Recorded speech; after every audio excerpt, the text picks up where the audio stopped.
y se espera mayor crecimiento económico. Pero no mucho. Ya se acaba de decir aquí que para 2018 se espera un punto más de la estimación que se tenía antes de la reforma. El problema es que la estimación que se tenía antes de la reforma ya fue disminuida en más de un punto en las previsiones normales del Fondo Monetario Internacional. Entonces, si le agregamos un punto por la reforma, cuando mucho vamos a estar cerca de donde se suponía que estábamos antes de empezar a hablar de la reforma. Y en materia de extracción de crudo, se reconoce que no se podrá ir más allá de 3,5 millones de barriles diarios en 2025, en un país que ya produjo 3,4 millones de barriles diarios en 2004. Quizá esta sea un resultado positivo no deseado de la reforma. No van a poder extraer con la velocidad que lo deseaban el recurso para su exportación. La legislación reglamentaria repitió todos los episodios de atropello del procedimiento legislativo normal de una manera verdaderamente escandalosa. Refiriéndome únicamente a la ley de hidrocarburos, les diría que, a mi juicio, no asegura el ejercicio de la rectoría del Estado en una industria petrolera en que agentes privados tendrán un papel, un rol, una posición crecientemente influyente y que va a llegar a ser determinante.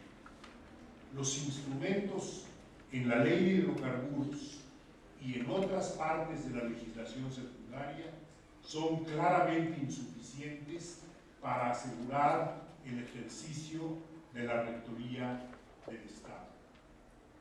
Plantea las licencias, ya lo mencionó Alejo, como una fórmula de concesiones light. Si ustedes leen el diccionario, licencias y concesiones son términos casi sinónimos en la gramática, por lo menos. Puede haber diferencias importantes, pero no quedaron establecidas en la ley. Para eso se requería que la ley de hidrocarburos incluyera los modelos de contrato y no los dejara al arbitrio de cada administración o de cada momento o de cada demandante de contratos, de cada posible contratista privado. Y es lo que va a ocurrir. Como se dijo que se requería flexibilidad para atraer las inversiones, esa flexibilidad se expresa en que no está suficientemente delimitado y establecido el régimen contractual, incluyendo el régimen de contraprestaciones que se asocia a los contratos. Se nos dice que debemos estar tranquilos porque cada contrato dirá que los recursos del subsuelo siguen perteneciendo a la nación y son propiedad inalienable de la nación. Lo que no nos dice es qué va a pasar con esos recursos cuando salgan a la superficie. Y ahí el grado de control nacional sobre el destino de los recursos queda enormemente disminuido. Ya mencioné la ausencia de contratos modelo que no quedaron establecidos en la ley. Y hay el curioso juego de lo que en la nomenclatura oficial, en el lenguaje oficial, se llama la migración de las asignaciones a contratos.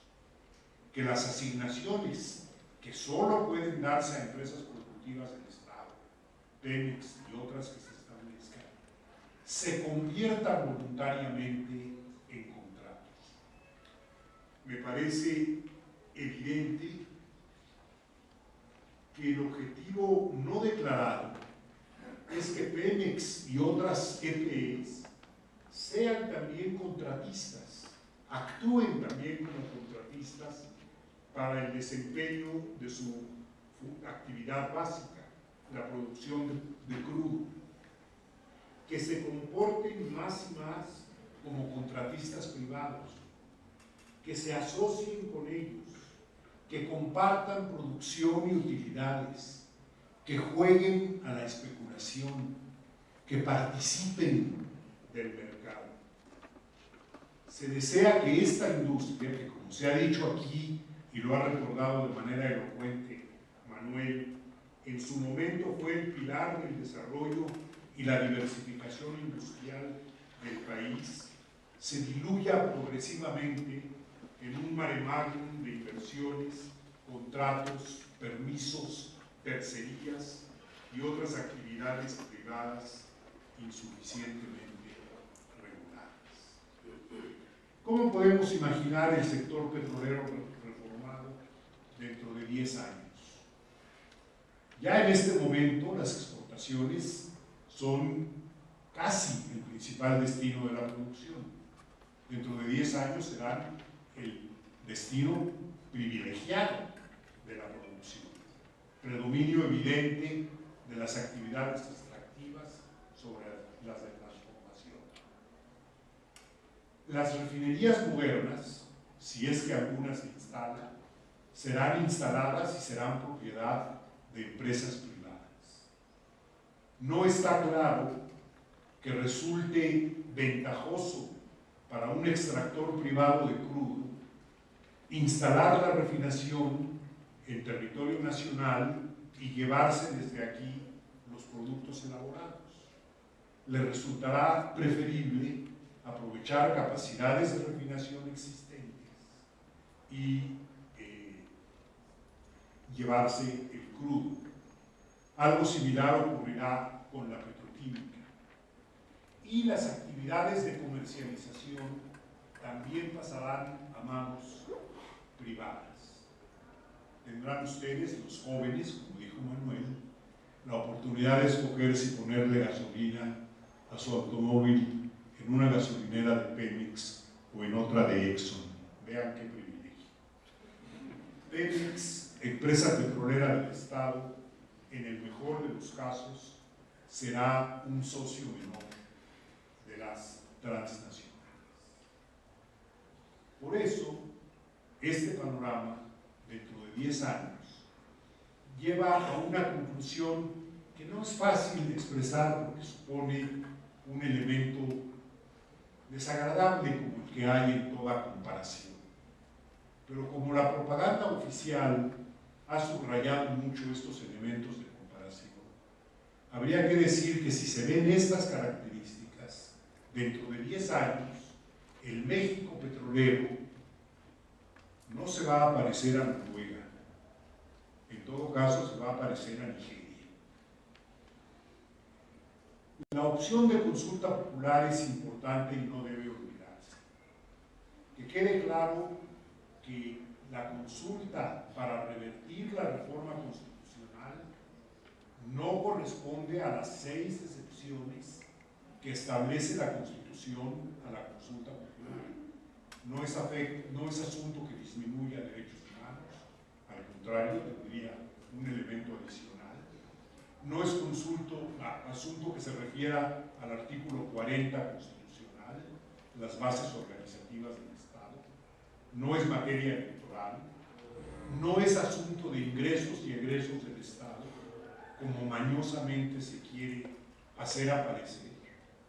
Si se da un concepto muy amplio de ingresos y egresos del Estado, ningún tema podría influir, podría ser sometido a reforma, a consulta popular.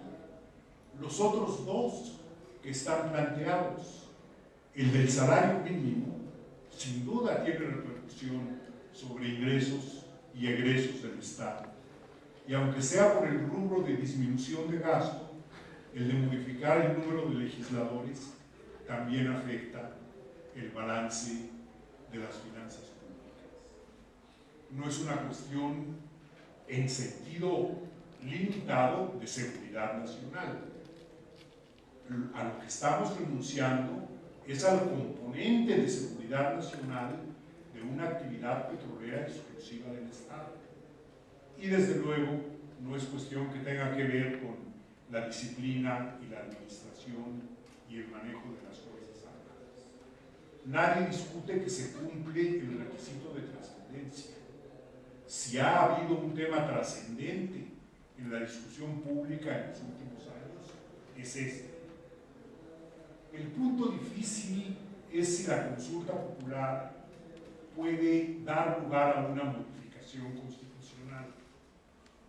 Hay tesis jurídicas encontradas, algunas que lo niegan y otras que lo afirman.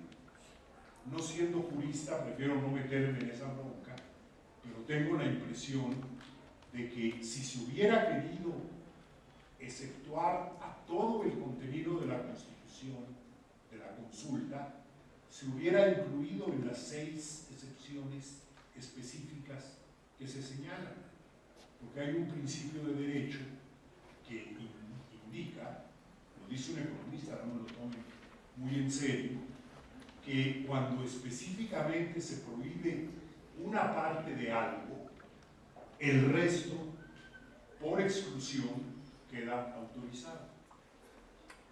El apoyo del 2% de los electores de la lista nominal a la petición de consulta parece estar cubierto con amplitud y todos deberíamos comprometernos, si la consulta se convoca, a que por lo menos el 40% de la lista nominal participe en la consulta, lo que haría de obligatoria la observancia de su resultado. Muchas gracias.